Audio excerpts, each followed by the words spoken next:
René Guénon, L'homme et son devenir selon le Vedanta. Chapitre 2. Distinction fondamentale du soi et du moi. Pour bien comprendre la doctrine du Vedanta en ce qui concerne l'être humain, il importe de poser tout d'abord, aussi nettement que possible, la distinction fondamentale du soi, qui est le principe même de l'être, d'avec le moi, individuel. Il est presque superflu de déclarer expressément que l'emploi du terme « soi » n'implique pour nous aucune communauté d'interprétation avec certaines écoles qui ont pu faire usage de ce mot, mais qui n'ont jamais présenté, sous une terminologie orientale le plus souvent incomprise, que des conceptions tout occidentales et d'ailleurs éminemment fantaisistes. Et nous faisons allusion ici non seulement au théosophisme, mais aussi à quelques écoles pseudo-orientales qui ont entièrement dénaturé le Vedanta, sous prétexte de l'accommoder à la mentalité occidentale, et sur lesquelles nous avons déjà eu l'occasion de nous expliquer. L'abus qui peut avoir été fait d'un mot n'est pas, à notre avis, une raison suffisante pour qu'on doive renoncer à s'en servir, à moins qu'on trouve le moyen de le remplacer par un autre, qui soit tout aussi bien adapté à ce qu'on veut exprimer, ce qui n'est pas le cas présentement.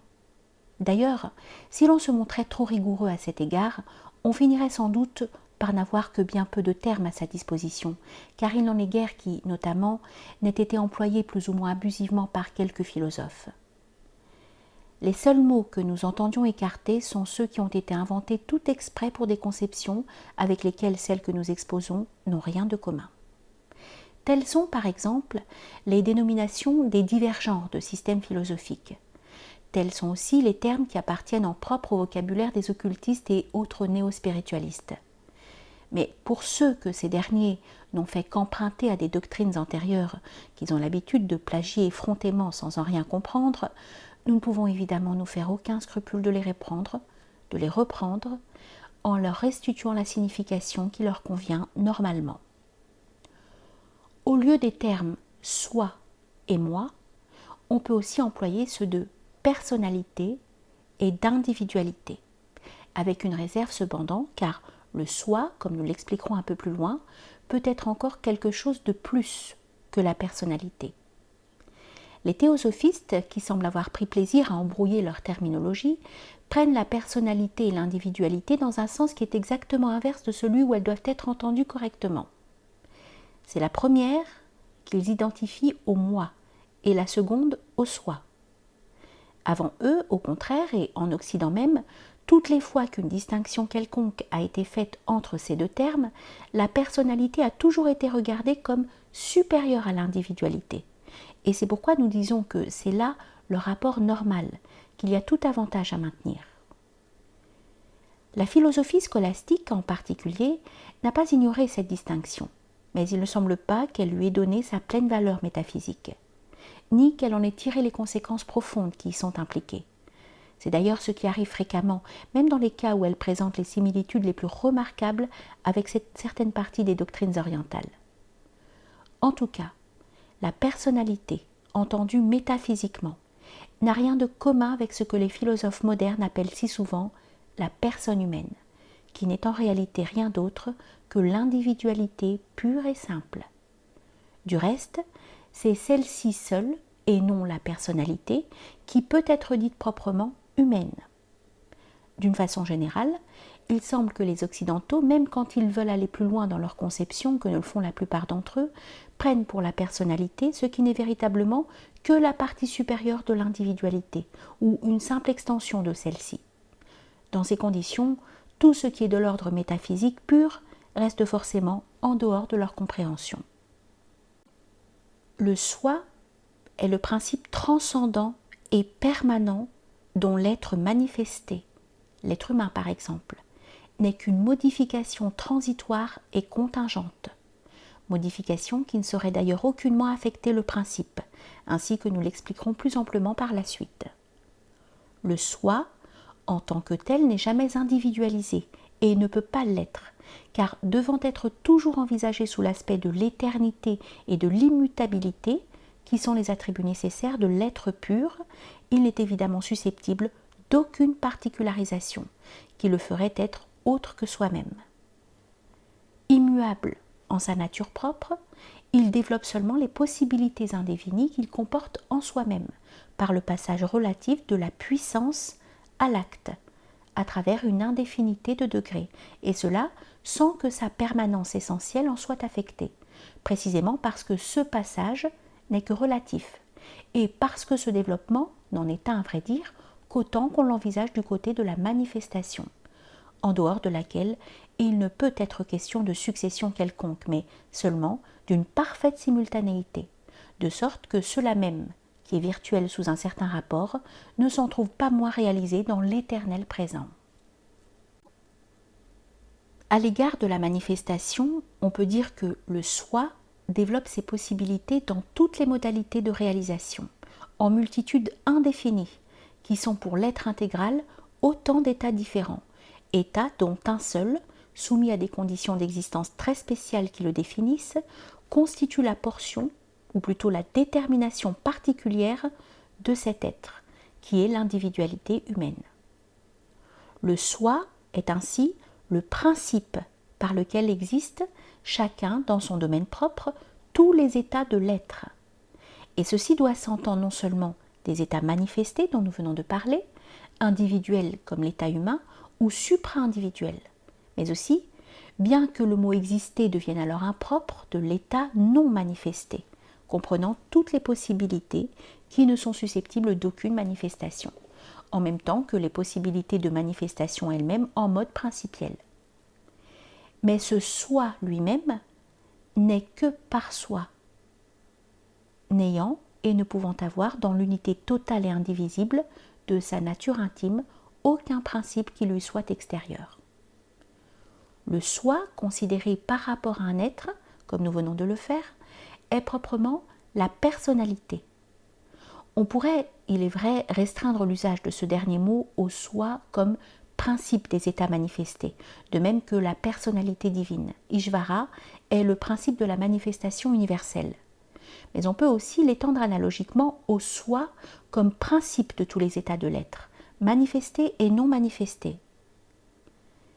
Cette personnalité est une détermination immédiate, primordiale et non particularisée du principe qui est appelé en sanskrit Atma ou Paratma, et que nous pouvons, faute d'un meilleur terme, désigner comme l'esprit universel, mais bien entendu à la condition de ne voir dans cet emploi du mot esprit rien qui puisse rappeler les conceptions philosophiques occidentales, et notamment de ne pas en faire un corrélatif de matière, comme il l'est presque toujours pour les modernes, qui subissent à cet égard, même inconsciemment, l'influence du dualisme cartésien. La métaphysique véritable, redisons-le encore à ce propos, est bien au-delà de toutes les oppositions dont celle du spiritualisme et du matérialisme peut nous fournir le type, et elle n'a nullement à se préoccuper des questions plus ou moins spéciales, et souvent tout artificielles, que font surgir de semblables oppositions. Atma pénètre toutes choses, qui sont comme ces modifications accidentelles, et qui, suivant l'expression de Ramanuja, constituent en quelque sorte son corps.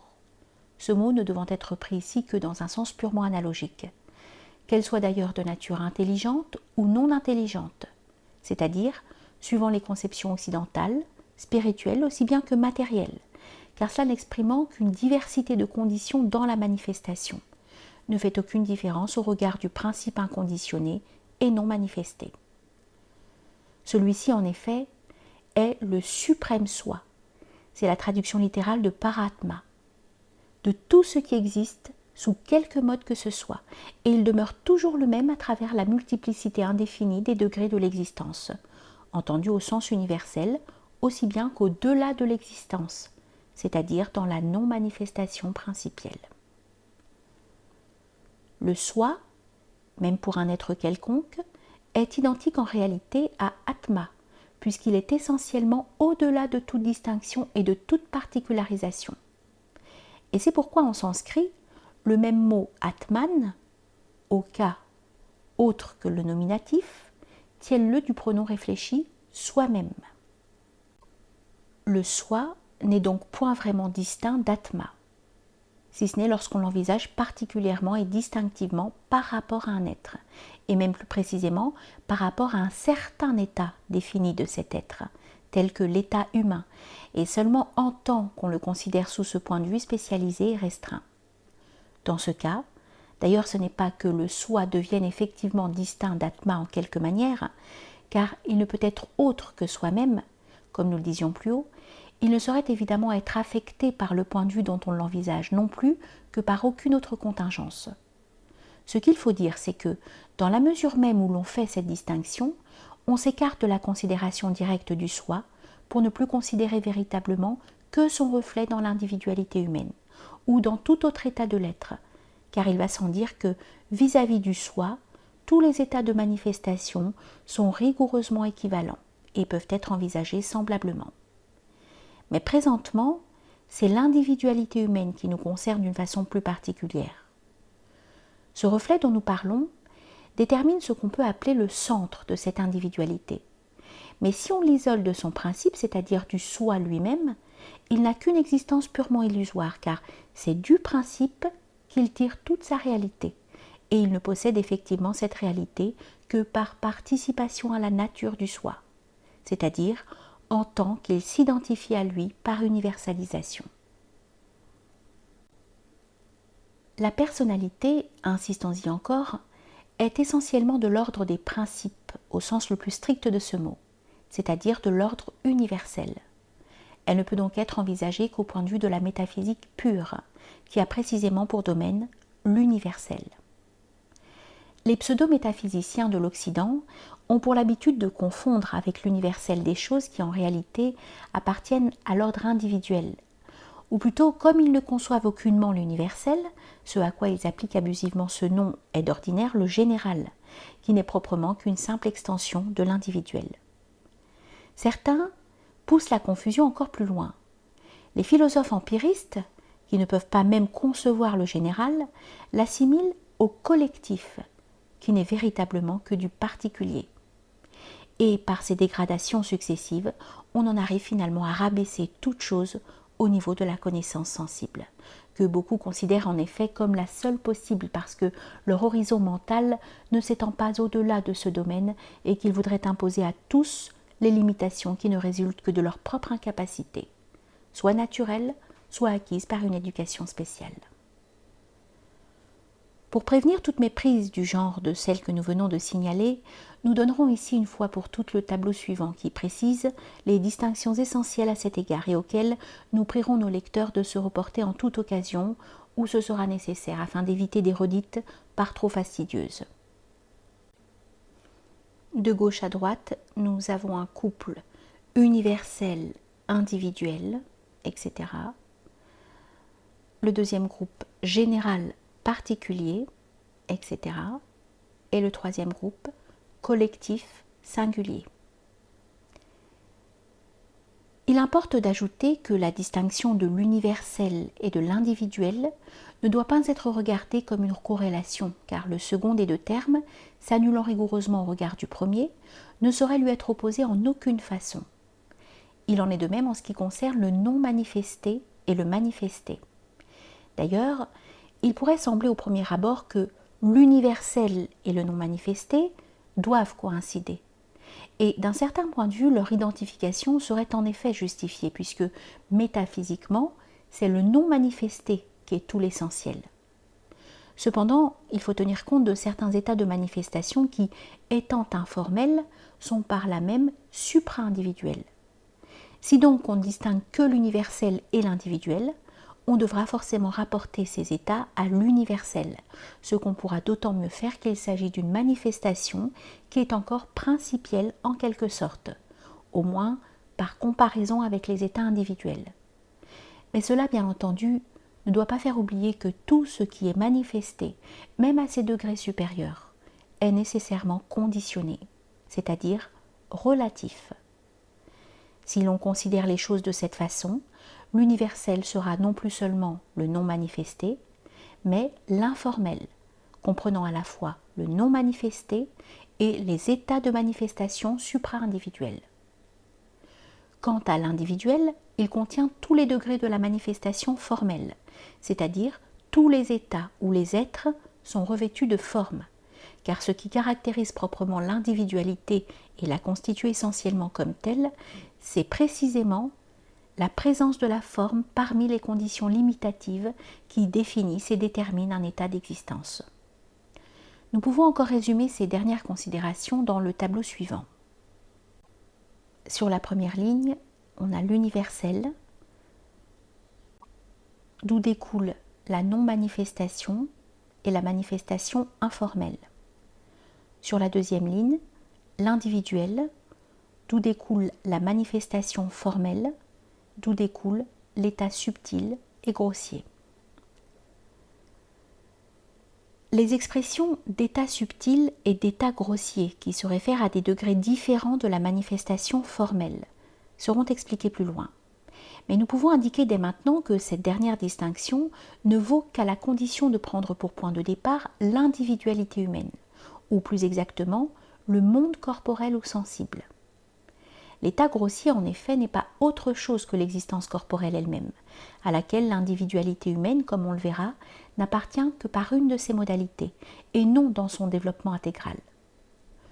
Quant à l'état subtil, il comprend d'une part les modalités extracorporelles de l'être humain, ou de tout autre être situé dans le même état d'existence, et aussi d'autre part tous les états individuels autres que celui-là. On voit que ces deux termes ne sont vraiment pas symétriques et ne peuvent même pas avoir de commune mesure, puisque l'un d'eux ne représente qu'une portion de l'un des états indéfiniment multiples qui constituent la manifestation formelle, tandis que l'autre comprend tout le reste de cette manifestation. La symétrie ne se retrouve jusqu'à un certain point que si l'on se restreint à la considération de la seule individualité humaine. Et c'est d'ailleurs à ce point de vue que la distinction dont il s'agit est établie en premier lieu par la doctrine hindoue.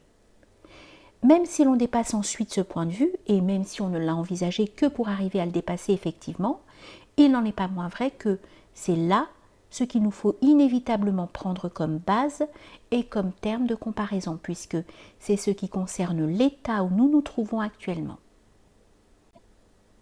Nous dirons donc que l'être humain, envisagé dans son intégralité, comporte un certain ensemble de possibilités qui constituent sa modalité corporelle ou grossière, plus une multitude d'autres possibilités qui, s'étendant en divers sens au-delà de celle-ci, constituent ses modalités subtiles. Mais toutes ces possibilités réunies ne représentent pourtant qu'un seul et même degré de l'existence universelle. Il résulte de là que l'individualité humaine est à la fois beaucoup plus et beaucoup moins que ne le croient d'ordinaire les Occidentaux. Beaucoup plus parce que ils n'en connaissent guère que la modalité corporelle, qui n'est qu'une portion infime de ces possibilités. Mais aussi beaucoup moins parce que cette individualité, loin d'être réellement l'être total, n'est qu'un état de cet être, parmi une indéfinité d'autres états, dont la somme elle-même n'est encore rien au regard de la personnalité, qui seule est l'être véritable, parce qu'elle seule est son état permanent et inconditionné, et qu'il n'y a que lui qui puisse être considéré comme absolument réel. Tout le reste sans doute est réel aussi, mais seulement d'une façon relative, en raison de sa dépendance à l'égard du principe et en tant qu'il en reflète quelque chose, comme l'image réfléchie dans un miroir, toute sa réalité de l'objet, sans lequel elle n'aurait aucune existence. Mais cette moindre réalité, qui n'est que participée, est illusoire par rapport à la réalité suprême, comme la même image est aussi illusoire par rapport à l'objet.